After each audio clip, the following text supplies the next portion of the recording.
എളങ്കൂരിൽ യുവതി ഭർതൃവീട്ടിൽ ആത്മഹത്യ ചെയ്തതിൽ ദുരൂഹത ആരോപിച്ച കുടുംബം. പൂക്കോട്ടുംപാടം സ്വദേശി വിഷ്ണുജ ഭർതൃവീട്ടിൽ ആത്മഹത്യ ചെയ്തത് വ്യാഴാഴ്ച. വിഷ്ണുജയെ സൗന്ദര്യം കുറവെന്ന് പറഞ്ഞ് ഭർത്താവ് പീഡിപ്പിച്ചിരുന്നുവെന്നും സ്ത്രീധനം നൽകിയത് കുറവെന്നും ജോലിയില്ലെന്ന് പറഞ്ഞ് പീഡിപ്പിച്ചെന്നും വിഷ്ണുജയുടെ കുടുംബം. മാനസികവും ശാരീരികമായിട്ടുള്ള പീഡനം, വളരെ കടുത്ത പീഡനം നേരിട്ടിരുന്നത് ഇപ്പോഴാണ് ഓരോന്നും നമ്മൾ അറിയുന്നത്. അതായത് അവളൊപ്പം പഠിച്ച കൂട്ടുകാരികളും ഒക്കെ പറഞ്ഞു, അവരൊക്കെ ഓരോന്നൊരുക്കാണ്ട് അത് കാര്യങ്ങളൊക്കെ ഉണ്ട്. ജോലിയില്ല.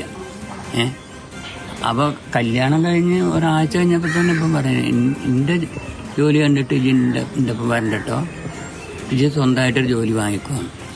അതിനോട് കഠിനാധ്വാനം ചെയ്യുന്നു. അതങ്ങനെ. പിന്നെ ഇവർക്ക് സൗന്ദര്യമില്ല, ഇവള് തടിയില്ല. അത് പറഞ്ഞ് ഇവൻ്റെ ബൈക്കുമ്മയും കൂടി കയറ്റി കൊണ്ടുപോകില്ല. ഒരു കല്യാണം കഴിഞ്ഞിട്ടിപ്പോൾ 2 കൊല്ലമായി. എന്ത് ടൂറ് ജസ്റ്റ് ഒന്ന് നിലമ്പൂർ തേക്ക് മ്യൂസിയത്തേക്ക്, അതുവരെ എൻ്റെ കുട്ടി അറിയില്ല. വേറെയുള്ള കുട്ടികളെ ഫോട്ടോ ഒക്കെ കാണുമ്പോൾ സങ്കടമാണ് കുട്ടിക്ക്.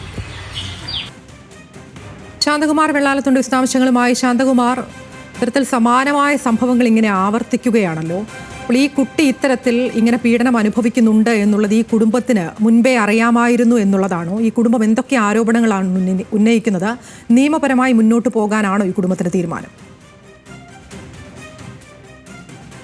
തീർച്ചയായും ഇപ്പോൾ പോലീസ് അതൊരു അസ്വാഭാവിക മരണത്തിന് മാത്രമാണ് കേസെടുത്തിരിക്കുന്നത്. പക്ഷേ കുടുംബം പറയുന്നത് ഇതിനകത്ത് ദുരൂഹതയുണ്ട് എന്നുള്ളത് തന്നെയാണ്. അതിലേറ്റവും പ്രധാനപ്പെട്ടത് കുട്ടിയുടെ സൗന്ദര്യം കുറവാണ്, ഇല്ലെങ്കിൽ ജോലിയില്ല, അത്തരത്തിലുള്ള കാര്യങ്ങളെല്ലാം പറഞ്ഞുകൊണ്ട് മാനസികമായി വലിയ പീഡനം ഉണ്ടായിട്ടുണ്ട് എന്ന് തന്നെയാണ് കുട്ടിയുടെ പിതാവ് നേരത്തെ പറഞ്ഞത്. ഇപ്പോൾ ഞങ്ങളുള്ളത് വിഷ്ണുജയുടെ വീട്ടിലാണ്. വിഷ്ണുജയുടെ അച്ഛൻ തന്നെ നമ്മോടൊപ്പമുണ്ട്.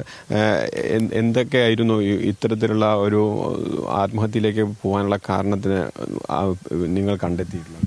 അതായത് അവൾ കടുത്ത മാനസിക പീഡനവും ശാരീരികമായിട്ട് അവൾ പീഡിപ്പിച്ചിരുന്നു എന്നുള്ളതാണ് അറിയാൻ കഴിഞ്ഞത്. അതായത് കുറേ എല്ലാ കാര്യങ്ങളും അവൾ തുറന്ന് പറയില്ലായിരുന്നു. അപ്പോൾ അച്ഛനെയും അമ്മേനെയും ഇവിടെ ബുദ്ധിമുട്ടിക്കേണ്ട വിചാരിച്ച എല്ലാ കാര്യങ്ങളും അത് അവൾ എൻ്റെ 3 മക്കളിൽ ഏറ്റവും ഇളവളാണ് അവൾ ഭയങ്കര ഈ ഒരു ഓൾഡായിട്ടുള്ള, അതായത് ഭയങ്കര ധൈര്യമായിരുന്നു, മനഃശക്തിയുള്ള ഒരു കുട്ടിയായിരുന്നു.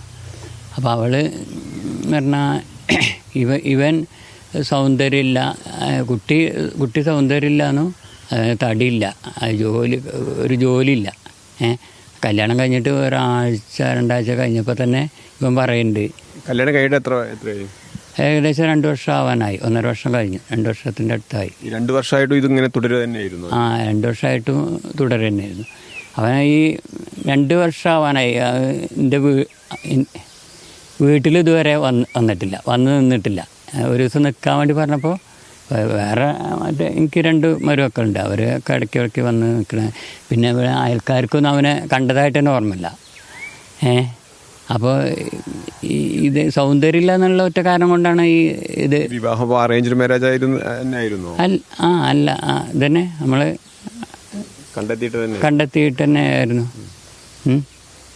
അവരിങ്ങോട്ട് ആലോചന വന്നിട്ട് നമ്മൾ ചെയ്തതാണ്. അപ്പോൾ ഇതൊക്കെയാണ്. വിഷ്ണുജ എന്താണ് കാര്യമായിട്ട് നിങ്ങളോട് പറഞ്ഞിരുന്നത്? ഇങ്ങനെ ഭർത്തൃ വീട്ടിൽ ഇത്ര അധികം ബുദ്ധിമുട്ടുകളുണ്ട്, പ്രശ്നങ്ങളുണ്ട്? അവൾ ഒന്നും പറയില്ല, എന്നോടൊന്നും പറയില്ല. അവളെ കൂട്ടുകാരികളുണ്ട്, അവരോടാണ് കാര്യങ്ങൾ പറയുക, എന്നോടൊന്നും പറയില്ല. എന്താ പറയുക, അച്ഛനോട് പറഞ്ഞാൽ അത്.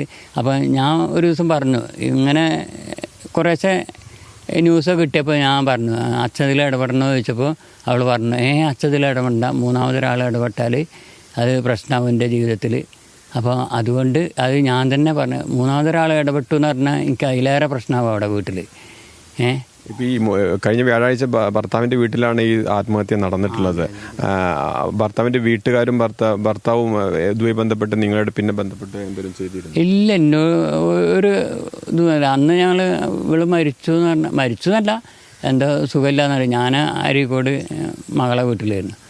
അപ്പോൾ സുഖമില്ലാന്ന് പറഞ്ഞിട്ടാണ് എന്നെ കൊണ്ടുപോയാണ്ട് ചെന്ന് കാണുന്നത് ഇതാണ്, മരിച്ച രൂപത്തിലാണ് കാണുന്നത്. ഇങ്ങനെ ഈ ജനൽമിൽ ഇങ്ങനെ തൂങ്ങി നിൽക്കുകയാണ്. മകൾ ഇത്തരം ബുദ്ധിമുട്ടുകളൊക്കെ നേരത്തെ പറയുമ്പോൾ ഇത് മരുമകൻ്റെ അടുത്ത് സൂചിപ്പിച്ചിരുന്നോ നിങ്ങൾ? ഇല്ല, മരുമകൻ്റെ അടുത്ത് അങ്ങനെ സൂചിപ്പിച്ചിട്ടൊന്നുമില്ല. ഞാൻ അല്ല, അങ്ങനെ കാര്യങ്ങൾ എന്നോട് പറയലില്ല. ഇപ്പോഴാണ് ഈ കൂട്ടുകാരികളൊക്കെ ഇത് പറയലുണ്ടെങ്കിൽ ഇത് അവർ മറ്റിങ്ങനെ പറയുന്നത്. അതെന്താ കൂട്ടുകാരികൾ എന്ന് പറഞ്ഞാൽ അവർ ഒപ്പം പഠിച്ചിരുന്ന അവരോടാണ് കാര്യമായിട്ട് പറയുക. ഇപ്പോൾ പോലീസ് എന്ത് പറയുന്നു? പോസ്റ്റ്മോർട്ടം റിപ്പോർട്ടും മറ്റു കാര്യങ്ങളെല്ലാം വന്നപ്പോൾ പോലീസ് എന്താണ് ഇതേക്കുറിച്ച് പറഞ്ഞിട്ടുള്ളത്? അപ്പോൾ പോലീസിൻ്റെ അന്വേഷണത്തിൽ ഇപ്പോൾ ഞങ്ങൾ വളരെ തൃപ്തിയാണ്. അതായത് ഇപ്പോൾ നല്ല രീതിയിലാണ് പോണത്. അപ്പോൾ അതിലൊന്നും ഒരു അഭിപ്രായമില്ല. ഇപ്പോൾ പറയാൻ പറ്റില്ല. അപ്പോൾ ഇനി ഇങ്ങനെ ഒരു സമൂഹത്തിൻ്റെ ഒരു പാഠമായിട്ട് അവനെ ശിക്ഷിക്കണം എന്നുള്ളതാണ് ഞങ്ങളുടെ അടുത്ത്. അതായത് ഇത്രയും ഒരു ക്രിമിനലായിട്ടുള്ള ഒരു വ്യക്തിനെ എങ്ങനെ ഈ സ്റ്റാഫ് നഴ്സൊക്കെ ആയിട്ട് ഈ സ്റ്റാഫ് നഴ്സ് പറഞ്ഞാൽ രോഗികളെ പരിചരിക്കുക, അതേമാതിരി അവരായിട്ട് ഇടപെടുക എന്നൊക്കെ പറഞ്ഞാൽ ഇത്രയും ഇങ്ങനെയുള്ള സമൂഹത്തിന് എന്ത് സന്ദേശമാണ് ഇപ്പം ഇങ്ങനെ കിട്ടുക എന്നുള്ളതാണ്. ഇങ്ങനെ ഇത്രയും ക്രിമിനലുള്ള ആളുകളെ ഈ സ്റ്റാഫ് നഴ്സിൻ്റെ ഇതിലൊക്കെ വെച്ചുകൊണ്ട് എങ്ങനെ പൊറുപ്പിക്കണമെന്നുള്ളതാണ് നമുക്ക് അറിയാത്തത്. ഇതിനെ മാതൃകാപരമായിട്ട് ശിക്ഷിക്കണം. അതായത് ഇനിയൊരു എൻ്റെ കുട്ടീൻ്റെ ഈ അവസ്ഥ വരരുത്. അതായത് ഒരു ഡ്രസ്സ് വരെ വാങ്ങിക്കൊടുക്കുക. അത് എൻ്റെ മൂത്ത മോളെ പഴയ ഡ്രസ്സൊക്കെ ഇട്ടുകൊണ്ടാണ് നടക്കുക. അന്ന് ഇവൻ്റെ പെങ്ങൾക്ക് ഇങ്ങനെ ഒരു ടൂർ ജോലിയുള്ള ആളാണ് ഇവൻ്റെ പെങ്ങൾ, ഈ ഭർത്താവിൻ്റെ പെങ്ങൾ. അപ്പോൾ ഇടയ്ക്കിടയ്ക്ക് ഇങ്ങനെ ടൂറിൻ്റെ പരിപാടിയൊക്കെ ഇവൻ കൊണ്ടുപോയില്ല, ഇവൻ എങ്ങോട്ടും കൊണ്ടുപോയില്ല. ഇവൻ ഒരു സ്ഥലത്തേക്കും ഇവിടെ കൊണ്ടുപോയില്ല. അതിന് ഭയങ്കര പ്രശ്നമായിരുന്നു ഇവൾക്ക്, കുട്ടിക്ക്. അപ്പോൾ അന്ന് ഊട്ടിക്കാണ് എൻ്റെ പെങ്ങൾ കൊണ്ടുപോയത്. എല്ലാവരും ഉണ്ട്, ഒരു 5-8 പേരുണ്ട്. അമ്മ, അവൻ്റെ പെങ്ങൾ, 2 മക്കൾ, ഭർത്താവ് ഒക്കെ ഇവളുകൊണ്ട് പോകണം. അപ്പോൾ എല്ലാവർക്കും ഈ തണുപ്പിനുള്ള ഡ്രസ്സുണ്ട്, സെറ്റർ. ഇവൾക്ക് മാത്രമല്ല. എന്നാൽ ഇവനൊന്ന് വാങ്ങി കൊടുക്കണ്ടേ? ഒരു ഭർത്താവാണ്. അപ്പോൾ എന്നിട്ട് ഞാൻ വാങ്ങി കൊടുക്കാന്ന് പറഞ്ഞപ്പോൾ അവൾക്ക് വേണ്ട, അച്ഛൻ വാങ്ങി തരണ്ട. എന്നിട്ട് മൂത്ത മോളൊരു പഴയ ഡ്രസ്സ് ഉണ്ടായിരുന്നു, ഒരു കുറച്ച് കട്ടില്ലേ, അതിട്ടാണ്ടാണ് അവൾ പോയത്. അത്രയ്ക്ക് അങ്ങനെ ഓരോരോ കാര്യങ്ങൾ. അതുതന്നെയാണ് അതിര വലിയ തോതിലുള്ള പീഡനവും മാനസിക പീഡനം ഉൾപ്പെടെ നടന്നിട്ടുണ്ട് എന്ന് തന്നെയാണ് പിതാവ് സൂചിപ്പിക്കുന്നത്.